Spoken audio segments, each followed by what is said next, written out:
So I'm hoping from this that more will be invited to more because First Lady, she's got it going on. She know how to reach out. She makes it happen. So I thank you so much for that. Also, before we get started, I wanted to mention something about last Vigil that we had over at the college, ACC. See, Pastor, the First Lady was there, and our survivor spoke. I was like, I didn't know what to say. I was so excited. I thought people might have thought I was on something because I got really hyped up because Pastor Moore spoke on sexual assault for the sermon for that Sunday, about Tamar. And I was like, oh my goodness. And First Lady sent it to me. So I just start calling all the survivors and see what you did, see what you're doing. A sermon is spoken. This is what we want. We're asking for this, So I know that this is going to go far. This is the beginning. So we're going to roll right on through. So I'm not going to try to hold you long. We want to get started with why we're here. I'm Martina Singleton. I'm the Director of Sexual Assault Services. I am also here with my colleagues, which is Corinne DiNapoli and Kristen. These are our two preventionists that stand by me. Kristen, she came up with what's the name again? Shine a light on violence.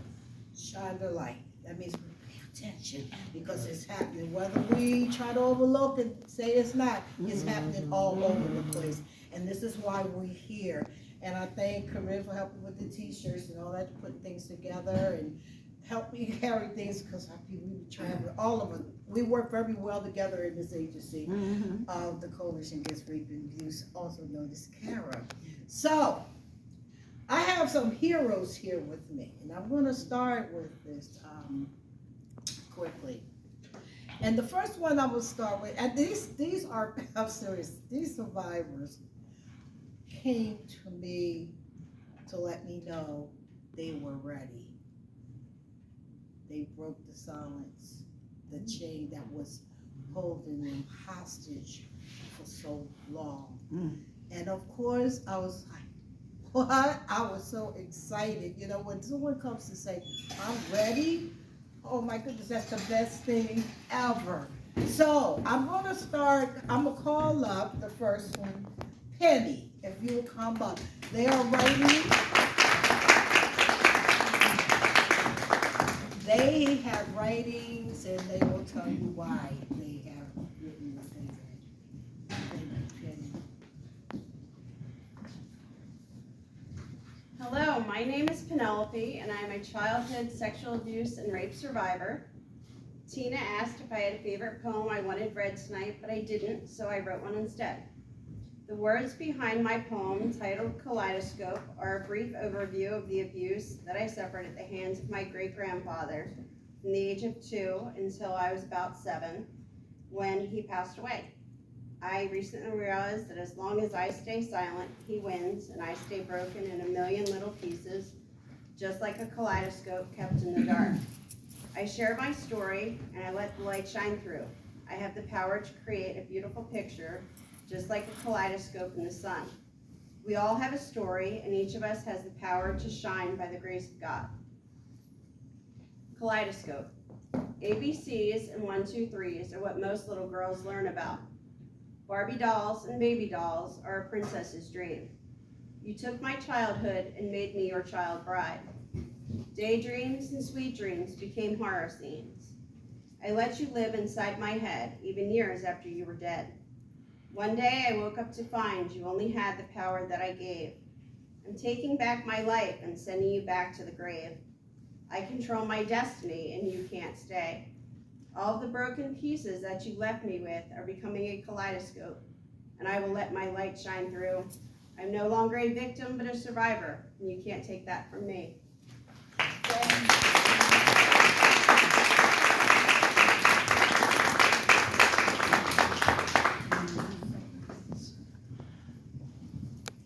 Thank you. All right, now we have Jeanette. Would you please tell me?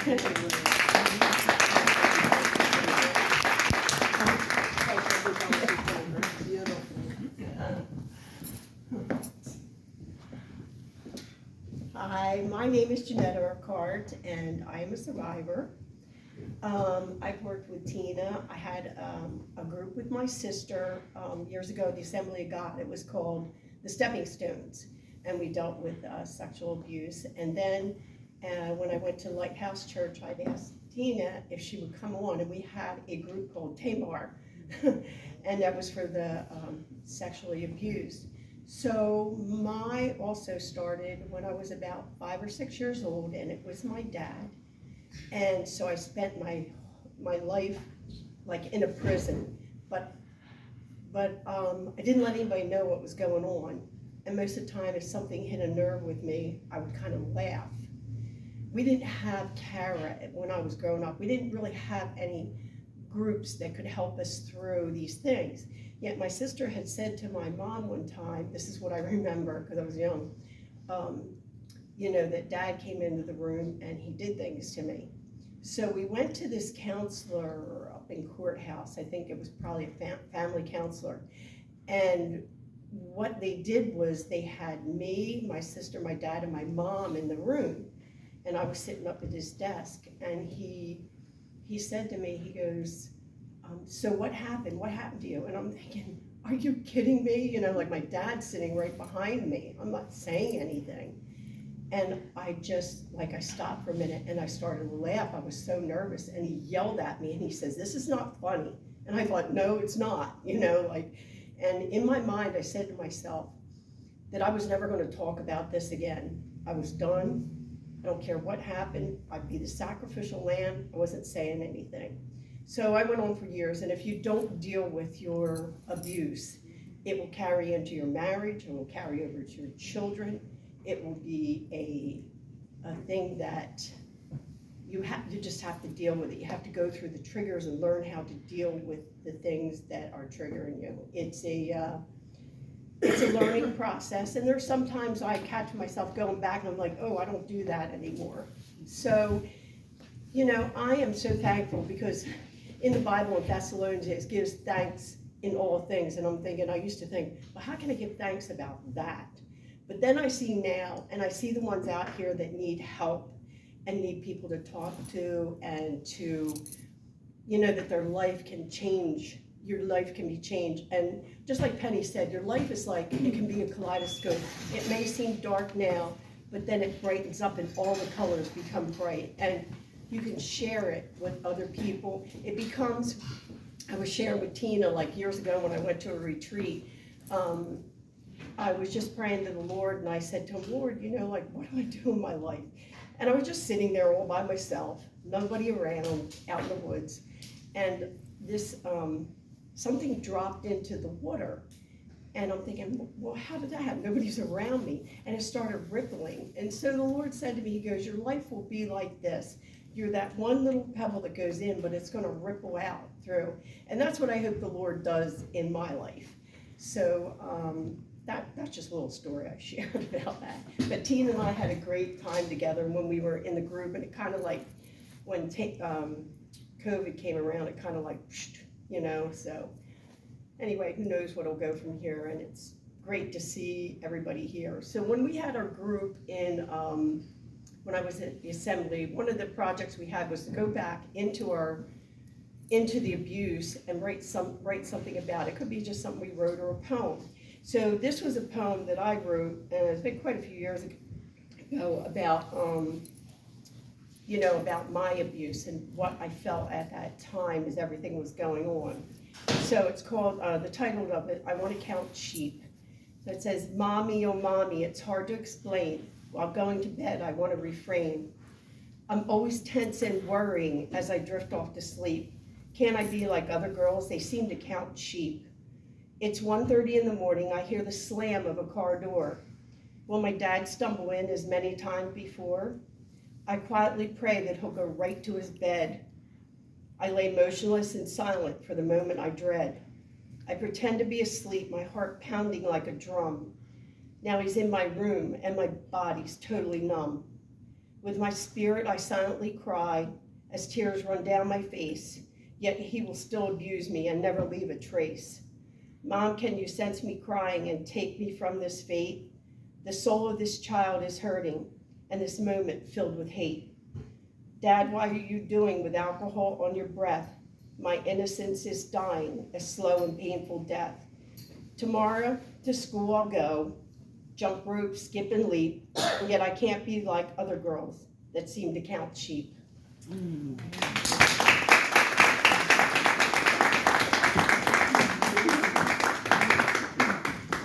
you. All right, we have someone here that I'm telling you, he's my hero. Especially because we all know that it's hard for men to speak out when something has happened in terms of abuse in any form. And this young man that came to me and he told me he was ready to speak. And I have to say, I'm telling you, I've been hearing a lot of people that was in our last vigil talking about our ladies, whoever, and they was like, oh my gosh, the young man that spoke, a man we don't hardly ever hear. So I'm gonna bring him forth to you. Rob, please.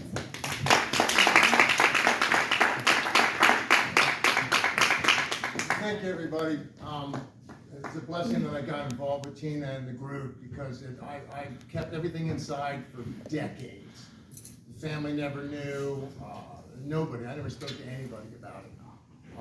And it really has curtailed my life from the time it started until now. And I titled this one, As I Grew. Y'all have heard part of it, but I changed it up a little bit and added the other poem that I hadn't read. As I grew, it lingered inside of me. I never realized I couldn't see. Constantly, I put my pain in a sack and carried it upon my back. I'm way down still, trying to climb that hill, way down with all I put in. It's such a sin.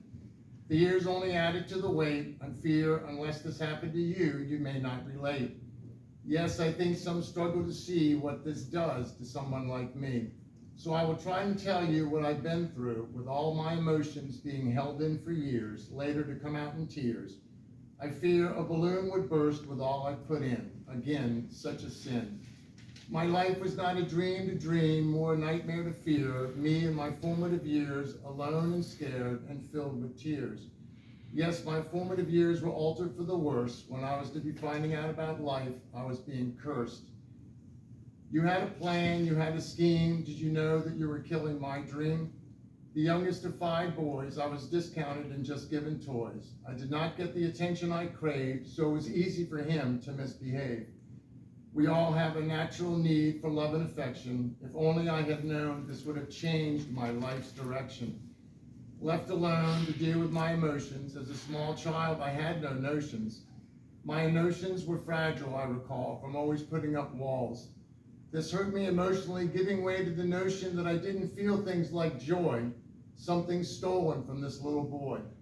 This set me into a place I hated to face, one where I had no inner smile, making me fearful all the while, putting up defenses of disassociation and denial. For years and years you had me under your thumb. Oh, how I wish what you did to me could be undone. You led me into the dark and preyed upon me like a shark, forced to do unspeakable things. Then I would retreat back, waiting for my life to begin. It seemed that I was less anxious when I was alone, though it was hard to deal with life on my own. The mental anguish could never really be fully extinguished, so there I sat, lost in thought, crippled in pain, wondering what there was left to gain. The pain of being locked away, thinking why I was unable to be saved. Even now, I live in a world of one. Anything more, and my life would surely come undone. Don't you know what you did to me? Can't you see you changed the course of my life, one still lost in strife? Your abuse has altered me in all ways. In my relationships with everybody, my life just gave way. The defenses I put up in my young life led to its hindrance, my ignorance, me being different, along with a touch of belligerence. Depression stayed in the form of aggression and obsession, the obsession in forms of alcohol and drugs, in place of a world filled with non-existing love. My aggression, don't test me, I bleed without pain. I've even blocked that out of my brain. Now my pain turned into something bad. It seemed all I had. The anger I held was scary. Even my friends knew to be wary. All of this had lifelong consequences, the self-hate and confusion, leading to the disillusion and inevitable seclusion. The isolation turned into mental anguish and me thinking it could be vanquished. And I have tried it all, but still I stand, never to fall. I have often wondered why I lost years of my life, disappearing as if they were cut out by a knife, missing, gone from memories, stolen by lechery. Are they stored somewhere so I will not remember, to be brought back as pain and doubt I must dismember? To the lost memories I have no remedy, perhaps in time, but would you want to see that part of your mind? But now, lawyers talking symptoms on TV, then it became clear to me. My heart pounds heavy, my stomach turns, I'm dizzy and getting dizzier. Flashbacks and dreams of memories repressed begin to surface and express. In my mind now, I am no longer blind, triggering other memories starting with fear, rage, and deep grief, shame, hurt, and even disbelief. Triggers, they say, PTSD, now I see what you did to me.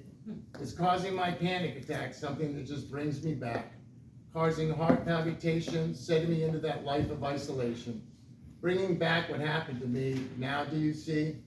The abuse stalled my life times 3. The evidence is clear, I never caught up the years. Yes, my life at that young age was burning out of control every day, leading to a life where I just survived, never really able to thrive. And you wonder why we contemplate suicide. If only I could get off this ride, and believe you me, it seems I've tried. They call it systematic suicide, the snuffing out of a life already thrown aside. I was living a lifestyle that would seek an early death, one that would ensure I drew my last breath. Seemingly, I'm not afraid to die, no matter how hard I really don't try. But me being gone would break everyone's heart, so here I'll stay and continue to do my part. Now, looking back at what I became, am I the one to blame? It's all such a shame. All this suffering and hiding of my pain was tiring on my body and brain. Just not having the energy to take part in life, I'm sure that's how I ended up without a wife. All I wanted was to be left alone, a life ruined, who would have known? But part of my story turns into one of kindness and compassion. Out of sadness comes love, can you imagine? A willingness to help all others as if they were my brothers, and in the line of empathy, that too, with all of my sympathies. They say the most abused can be the most caring, and I figured that was worth sharing. Oh.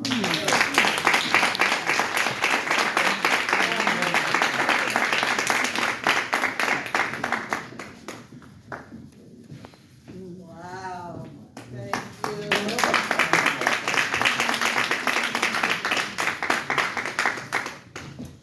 All right, from that last vigil, we were about to be done, and someone else asked, could they speak as well?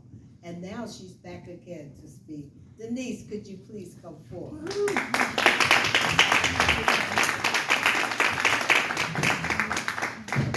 Let's do it.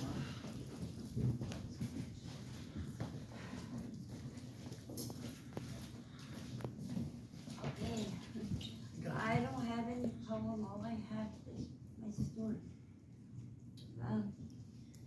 Me and my son are both great survivors. Mine started when I was 2, and I don't have any recollection of it, but my mother told me as I got older. And then I was raped at 8, and I became suicidal. You want to stand here before you because of God's grace, mercy, and love. You know, and from there it just continued throughout my life. I mean, one time I was brutally beaten and raped and was held there for days. I turned to alcohol, drugs, men, anything that I thought could kill me. The only thing that kills me is the love of Jesus Christ.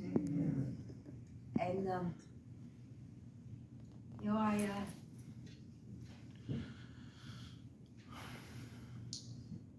went a couple couple years without any kind of abuse.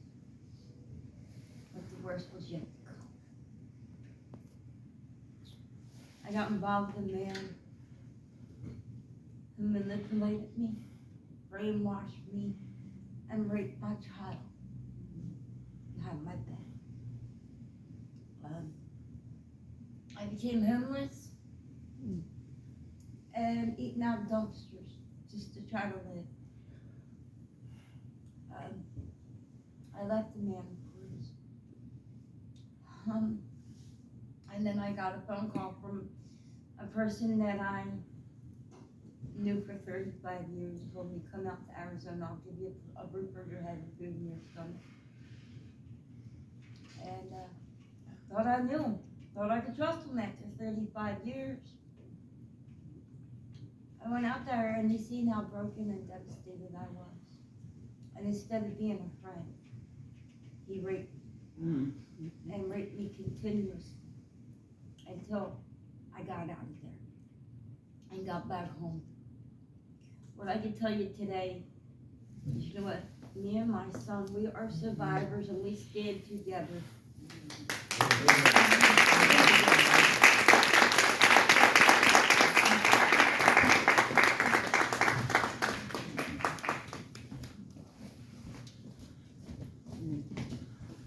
Thank you, ladies and gentlemen.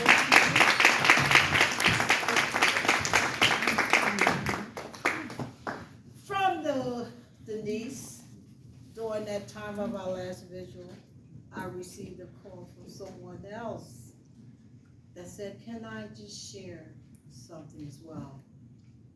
And I'm like, of course, I turn no one down. When it's time to open up and let go, come on. So I'm gonna tell her right now, come on, Maria.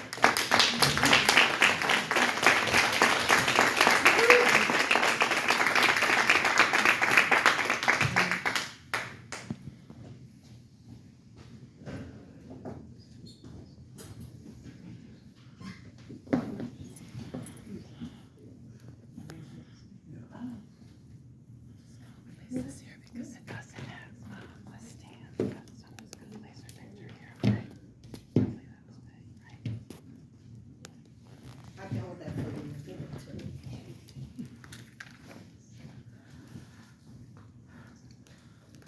Good evening, everyone.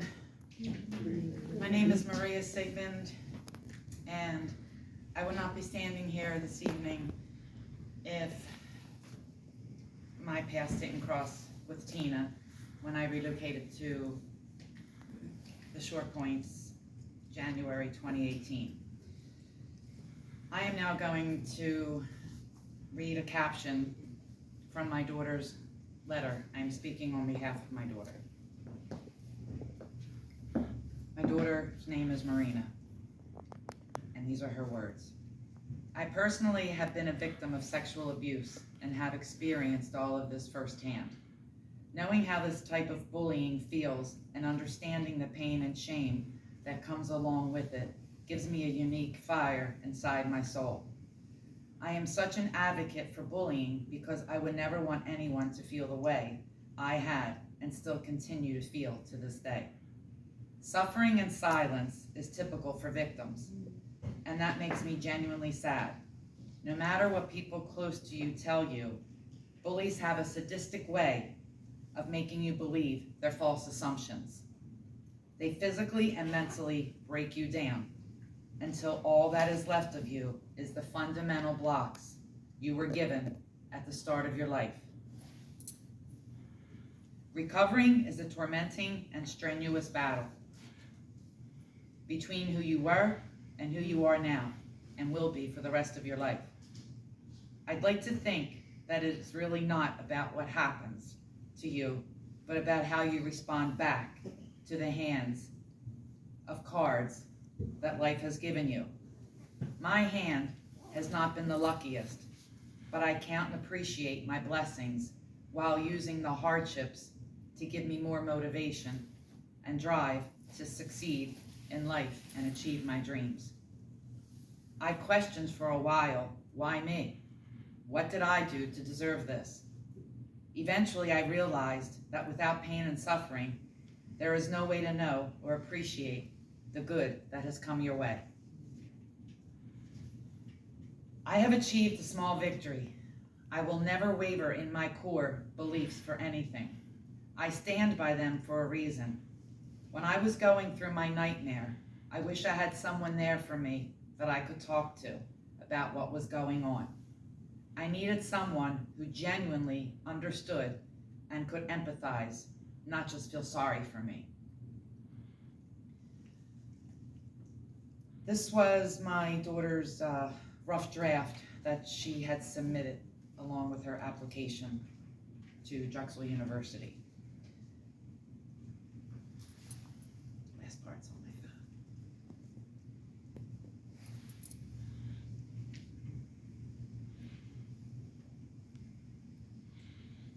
On December the 20th, 2016, Marina became an angel at the age of 20. I went upstairs, and when I went back downstairs, she was deceased on the couch.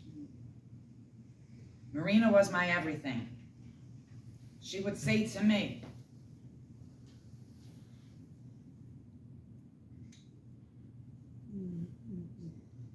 I was her rock, her heart, and best friend, while she was mine.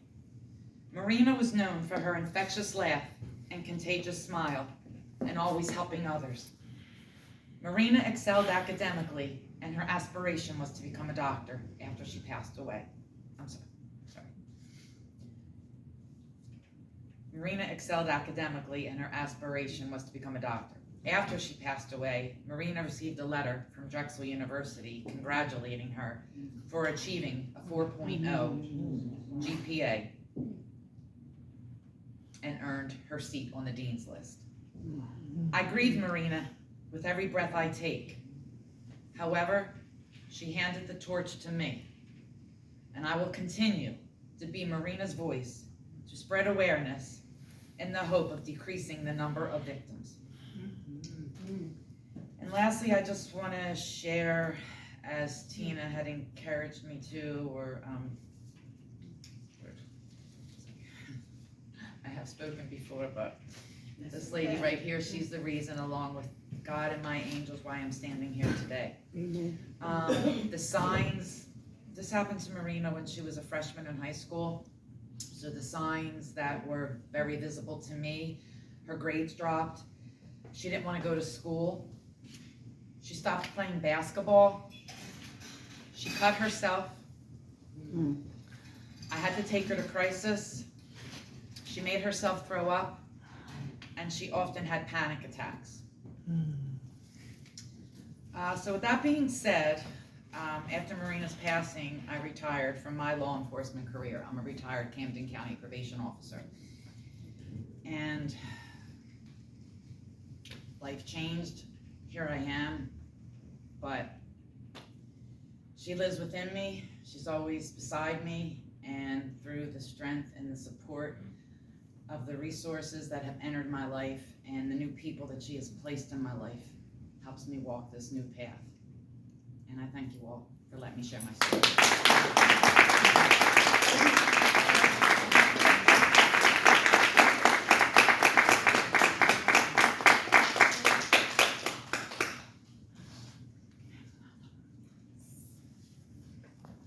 I just brought this picture if anyone's interested. It shows Marina smile and laugh.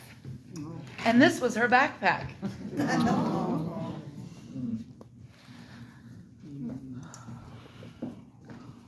You see why we do this? For more to come forward. Each one, reach one. Before we go into our candlelight, there's someone I want to talk about too. There's someone that I've known for quite a few years and always had the love for her because she worked so hard in the community, helping survivors, victims, and their families. Even having a family of her own, she still worked hard. And she's a lady that carries a gun, and she's beautiful. So I would like Miss Ashley Mariner, Lieutenant Ashley Mariner, to come forward.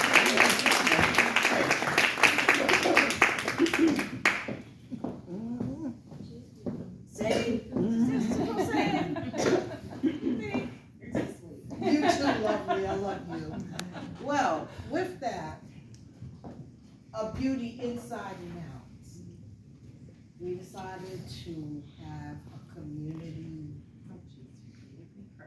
award from CARA staff, our executive director. So we love you for the work you do, and I know she's never going to stop. Even if she's not going to retire, we don't do that. So anyway, thank you, and we love you. Thank you.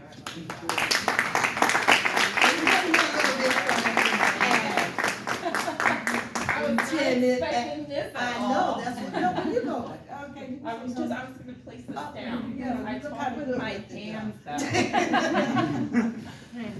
Wow, thank you so much. I mean, working with CARA is an honor all the time, and all the survivors in this room and the survivors that spoke, thank you all so much. I mean, it was extremely touching to me tonight. I usually don't get emotional, but I thank you. I truly mean that for speaking. It is why I do my job 100% is for the survivors and their families. I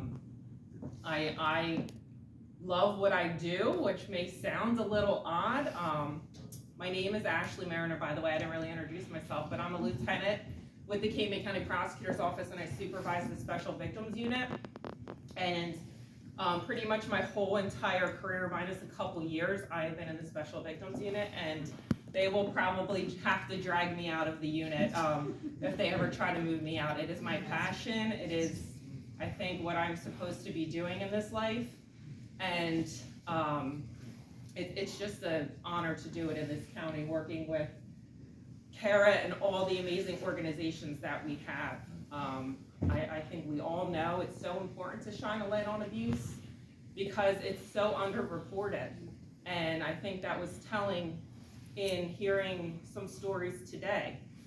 It's extremely, extremely underreported, which just allows the abuser to continue to abuse. And we want to stop the abuse. Yeah. And here in Cape May County, I know from investigating it to after the fact, we don't stop at just investigating the crime.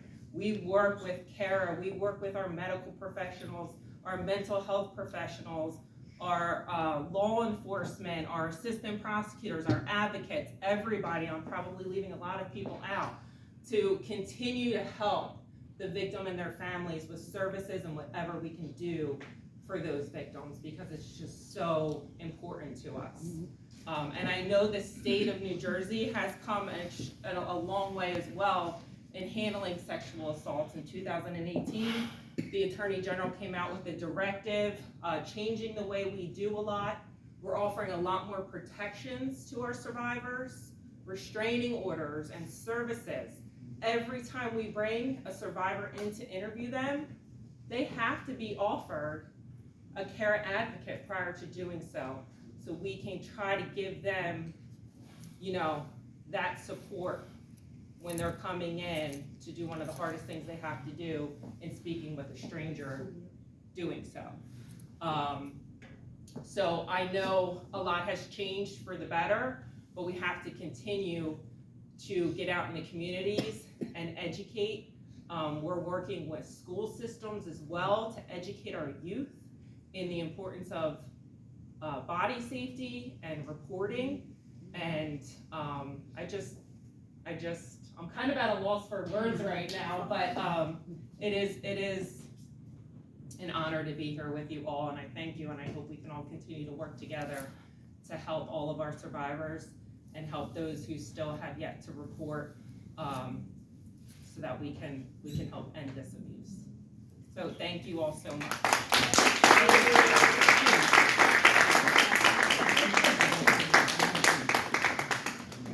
Well, thank you. all right, so so can we all pick up our candles? And I also wanna thank our CARA staff, our advocates, our preventionists.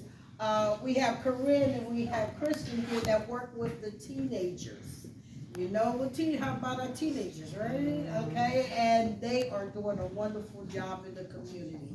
And we have our, Scott back there from the sheriff department. Yeah, I have to mention you, yes.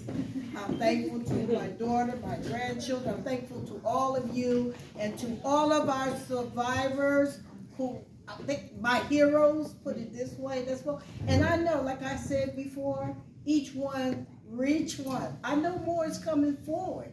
And most of all, I want to thank Pastor Moore. Pastor Moore, do you have something you'd like to say? We're not going to go to candles without you speaking. Oh, you welcome us in. We're not going to do that. I just say grace and peace to you all in the name of our God who loves us as a father and a mother who will neither leave us nor forsake us. I consider it an honor to open up the church for an event of this nature. I am of the mind, heart, and spirit that the church has been silent far too long on issues of this nature, and it's high time that the church come alongside assault survivors and organizations such as CARA that are doing the work. One of the things about the account of the rape of Tamar by her brother Amnon is that when Tamar cried out, she was silenced twice. She was silenced once by her brother Absalom, and then she was silenced again by her father David. So you have, within that text, you have an example of the family silencing a survivor, and then even though David was her father, David was also the king, so David represented power, privilege, and position. And he used his power, he did not engage his power, privilege, or position to advocate on his daughter's behalf. So I think it's of the utmost importance that all institutions, all social institutions, all religious institutions, stand up and give a platform and give a voice to our survivors, because that's the only way we're going to rectify an issue of this magnitude, is if those who have the position to stand up and to come alongside people and support them do so. Because again, as the church, we've been quiet far too long, and as long as I'm at First Baptist, we're not going to be quiet. Thank you. God bless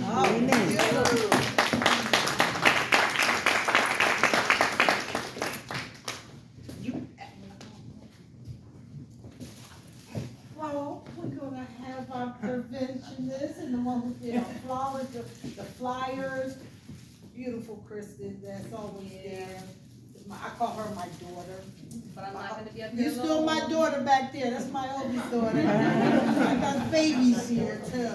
Slide on down next to me, cause I ain't gonna put myself up here. Come on now, come on, don't be shy. So, you know, we always gotta embarrass you a little bit at CARA, especially Claire, my twins, between Claire and Tina. I don't know what we would do without them. They definitely keep us on our toes, but I wasn't prepared, so I'm gonna do my best I can with this speech I'm about to give. Girl, you got it. These flowers are for you, They are so. for everything that you do for the agency, everything that you do for not just us, but also for the clients and people who just, you know, anytime somebody says something, it's, you know, Tina's there, she's ready, she's always willing to give somebody a voice. So much that she's done, how much she's grown, and how much she's helped the agency grow, and how much she's helped every single person that she's touched grow. She definitely always makes sure that everybody has a voice, and I think half of the stuff that we do now, we probably wouldn't be where we are now with everything that she's done. So, congratulations, Tina. We love you. I know that she does not like to Thank you, darling. You love me. See, she thought she couldn't speak in the beginning. Let me get her in. You know what?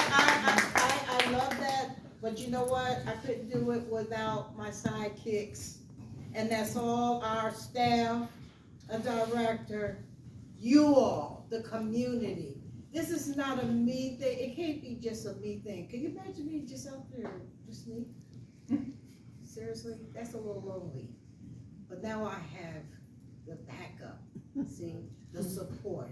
And that's what we need to continue, like the pastor said. We have to continue. We have to flow this thing through. So with that said, I'd like for all the survivors and speakers to come up with me as we hold our candles, please. Denise, Jeanette, Rob, Penny, Maria, Devin.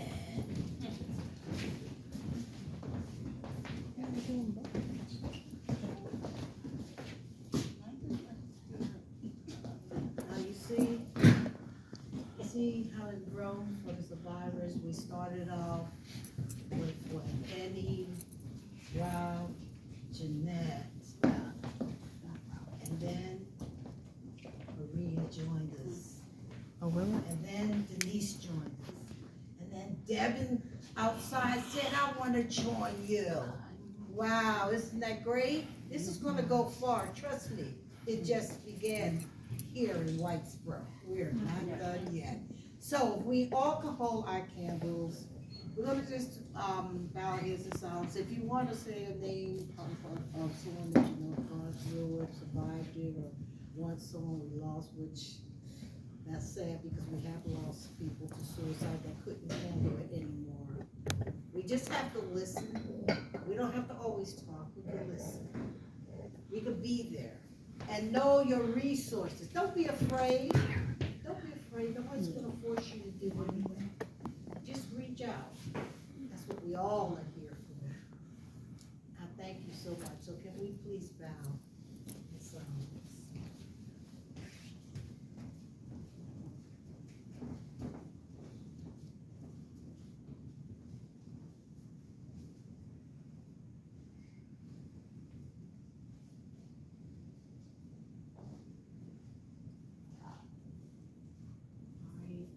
Thank you all over and over and over again. And you know what, let's keep this going, please. If you know of any places that say, you know what, this goes on every day. We don't have to just do it once or twice a month. Let's keep this thing going. Let's just keep that light shining the light on sexual violence. I thank you, God bless you, and thanks for coming out in this rain. This is a beautiful crowd. And God bless you all, thank you. Oh, yes, someone that like to say something, absolutely. Oh, I just want to say, the grandparents raising, grandkids or the kids, I'm working near the college in the Fort.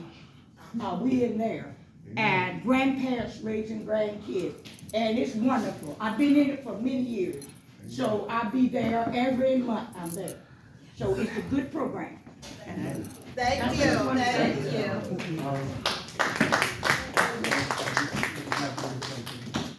Oh, thank you.